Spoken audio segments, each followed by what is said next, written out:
Hello everyone, welcome back. आज मैं आपके साथ रीजनल स्कॉलरशिप के टॉपिक के साथ हाजिर हूँ कि रीजनल स्कॉलरशिप क्या है और इसको कौन फंडिंग करता है। क्या इसके लिए जीपीए की भी कोई रिक्वायरमेंट है? क्या इसके लिए आइल्स की भी कोई रिक्वायरमेंट है? तो इसके लिए कौन कौन से डॉक्यूमेंट की रिक्वायरमेंट होती है, तो इसके बारे में बात करते हैं आज डिटेल से। तो सबसे पहले बात की जाए कि रीजनल स्कॉलरशिप क्या है। बेसिकली रीजनल स्कॉलरशिप एक ऐसा स्कॉलरशिप है जिसको इटालियन गवर्नमेंट की तरफ से फ़ंड किया जाता है, और ये एक नीड बेस्ड स्कॉलरशिप है जो कि वहाँ के इटली के लोकल्स और इंटरनेशनल स्टूडेंट के लिए होती है।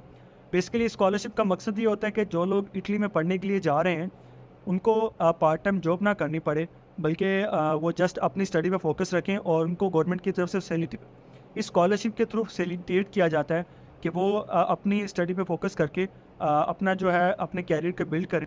और इस स्कॉलरशिप के लिए आपको आपकी जीपीए की कोई रिक्वायरमेंट नहीं है। और अगर आपका एडमिशन 2.8 2.7 या किसी भी जीपीए पे आपका एडमिशन होता है तो उसके बाद आप इस स्कॉलरशिप के लिए अप्लाई भी कर सकते हैं। और इस स्कॉलरशिप में जो इसकी रेशियो है वो 100% है कि जो लोग इसमें अप्लाई करते हैं उनको ये स्कॉलरशिप मिलता ही मिलता है। और इस स्कॉलरशिप में आपकी लैंग्वेज की भी कोई रिक्वायरमेंट नहीं है। आपको किसी भी लैंग्वेज सर्टिफिकेशन की ज़रूरत नहीं है। अगर आपको एडमिशन मिल जाता है तो आपको ये स्कॉलरशिप भी मिल जाएगी, क्योंकि ये एक नीड बेस्ड स्कॉलरशिप।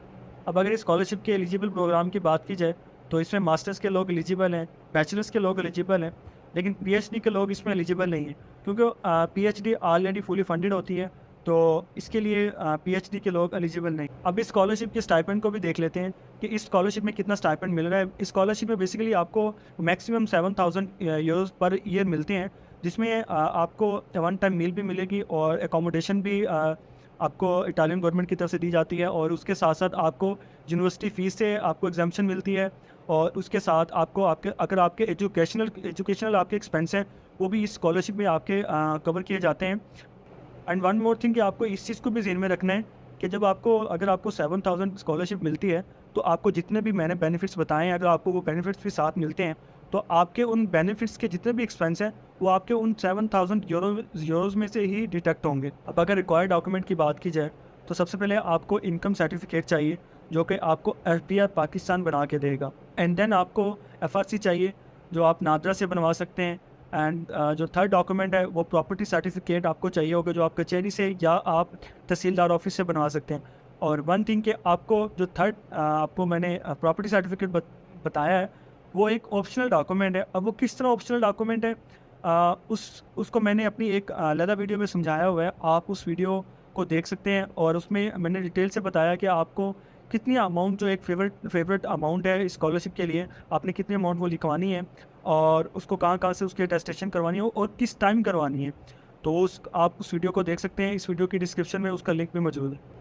अब इस स्कॉलरशिप से रिलेटेड इकोनॉमिक क्राइटेरिया और प्रॉपर्टी क्राइटेरिया को भी देख लेते हैं, जो कि इटालियन गवर्नमेंट की तरफ से डिफाइंड है। तो सबसे पहले अगर इकोनॉमिक क्राइटेरिया की बात की जाए तो अगर आपकी ईयरली इनकम 24,000 यूरो से अगर कम है तो आप इस स्कॉलरशिप के लिए एलिजिबल हैं। और अगर आपकी प्रॉपर्टी की वैल्यूएशन 50K यूरो से लेस देन है तो फिर भी स्कॉलरशिप के लिए आप एलिजिबल हैं। अब अगर इस स्कॉलरशिप की रिन्यूअल की बात की जाए, जैसा मैंने वीडियो के स्टार्ट में बताया कि अगर आपका एडमिशन मास्टर्स में होता है या बैचलर्स में होता है तो आपको फर्स्ट टाइम जो पहली दफ़ा आपको अगर स्कॉलरशिप को विन करना है तो आपको डॉक्यूमेंट की रिक्वायरमेंट है, आपको वो कंप्लीट करनी है। एंड देन आप स्कॉलरशिप आपको मिल जाएगी। और जब आप सेकंड ईयर में होंगे तो आपको इस इटालियन गवर्नमेंट की तरफ से डिफाइंड है कि अगर आप सेकंड ईयर में स्कॉलरशिप को विन करना चाहते हैं तो 20 क्रेडिट आवर्स की उनकी एक शर्त है। तो अगर आप 20 क्रेडिट आवर्स फर्स्ट ईयर में पास करते हैं देन आपको ये स्कॉलरशिप सेकंड ईयर में भी आपकी रिन्यूअल हो जाएंगी। और एक सबसे इंपॉर्टेंट चीज़ इस स्कॉलरशिप से रिलेटेड ये है कि आप इस स्कॉलरशिप को एम्बेसी के सामने शो नहीं कर सकते कि हमने स्कॉलरशिप के लिए अप्लाई किया होगा, क्योंकि मैं आपको अगर इन शॉर्ट समझाऊँ कि हमने एम्बेसी को ये दिखाना होता है कि हम बहुत ज़्यादा अमीर हैं, हमारे बहुत ज़्यादा एसेट्स हैं और मेरा स्पॉन्सर इटली पहुंचने के बाद मुझे सपोर्ट करेगा। और on the other hand scholarship की अगर मैं बात करूं तो इसमें हमने अपने जो डॉक्यूमेंट बनवाने होते हैं उसमें हमने ज़्यादा से ज़्यादा खुद को लो इनकम हमने अपनी दिखानी होती है और अपने आप को थोड़ा गरीब दिखाना होता है कि मैं अपनी स्टडी को यहाँ अफोर्ड नहीं कर सकता और लिहाजा मुझे स्कॉलरशिप दी जाए। तो आप ये दोनों चीज़ें आपने माइंड में रख के आपने स्कॉलरशिप के लिए अप्लाई कर। और एक इम्पॉर्टेंट थिंग स्कॉलरशिप से रिलेटेड ये है कि अगर आप इस स्कॉलरशिप को विन करते हैं, अगर आप इसमें एलिजिबल होते हैं, तो अगर इसके साथ अगर आप किसी और स्कॉलरशिप को ऑलरेडी विन कर चुके हैं जैसे कि इटालियन गवर्नमेंट की तरफ से जो मेरिट बेस्ड स्कॉलरशिप है, उसके अलावा यूनिवर्सिटीज़ की अपनी स्कॉलरशिप होती हैं। तो आपको फिर एट अ टाइम एक ही स्कॉलरशिप अवेलेबल होगी, या आपको यूनिवर्सिटी वाली या इटालियन गवर्नमेंट मेरिट बेस्ड वाली स्कॉलरशिप को छोड़ना पड़ेगा, या आपको ये नीड बेस्ड स्कॉलरशिप को छोड़ना पड़ेगा। और अगर स्कॉलरशिप से रिलेटेड आपको कोई आपकी कोई क्यूरी है, तो आप मुझसे कमेंट सेक्शन में पूछ सकते हैं। आप व्हाट्सएप ग्रुप का भी लिंक मौजूद है, आप मुझसे व्हाट्सएप पे भी रब्ता कर सकते हैं। और आपकी मुझे सपोर्ट चाहिए, आप इस वीडियो को शेयर करें और इस चैनल को भी सब्सक्राइब करें, लाइक करें। अल्लाह हाफ़िज़।